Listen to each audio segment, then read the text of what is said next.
Poggy moves to 165 cranks and they're sold out. SRAM can't keep them on the shelves anymore. Alejandro Valverde's been running 165 cranks pretty much his whole life. Did he?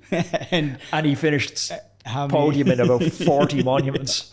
So yeah, it's weird. Like the crank story is just that's a whole podcast just on its own. I think does it work for everyone? No. Does it work for some people? 100%. So it goes to the same thing as a saddle. It doesn't work for everybody. And when we say work, what are we talking about? Are we talking about comfort? Are we talking about extra comfort, power? Performance, everything? I've had 1 or 2 clients, like elite athletes back home in South Africa, go to shorter cranks and lose 20, 30 watts. Immediately, I say, put your old cranks back, do the same session, straight back to normal.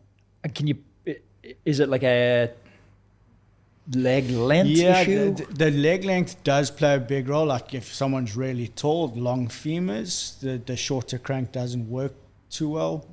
It does. The shorter crank does work for stockier, shorter riders, definitely. But I try and tell people, if you have the option to test it before you just I have to have 165 cranks. Test it for you're like me and you just stick an order in for your SRAM Red 165s. Yeah, someone like yourself with really long legs, like I don't know if it would really work for you. It's something you'd have to try.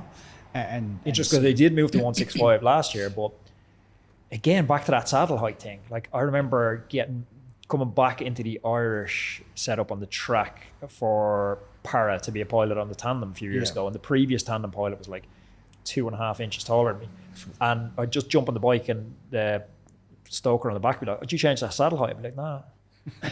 It's like that much out. I wouldn't even notice until like 3k into the pursuit. Yeah, your so I didn't notice anything really on the crank change that everyone was talking about when I went from 175 to 165. I changed my saddle height a little bit, but I didn't really notice much, if I'm totally honest, in either direction. Even with the crank length, you don't always necessarily need to change the saddle height because you've gone shorter. Some people adapt really well and you don't maybe change 1 or 2 millimeters, but just because you've gone the 5 or 10 doesn't mean you have to change saddle height that whole 5 or 10.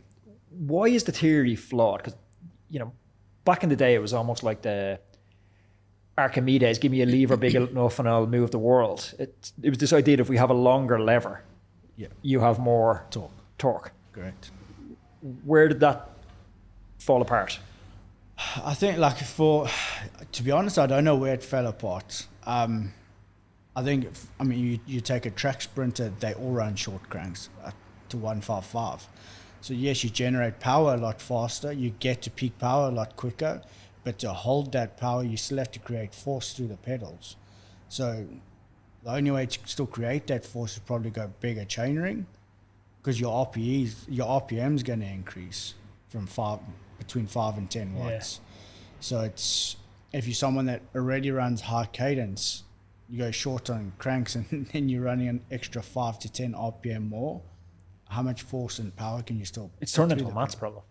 Yeah. It's like, I'm sure there is someone that's a data scientist listening will actually definitively have an answer. I did hear I'm not sure how true this is, I didn't hear it from any sort of credible source, that Jonas, that they messed up, remember TT, he got absolutely pasted in the Tour by Tadej. It was the first TT this year, I think.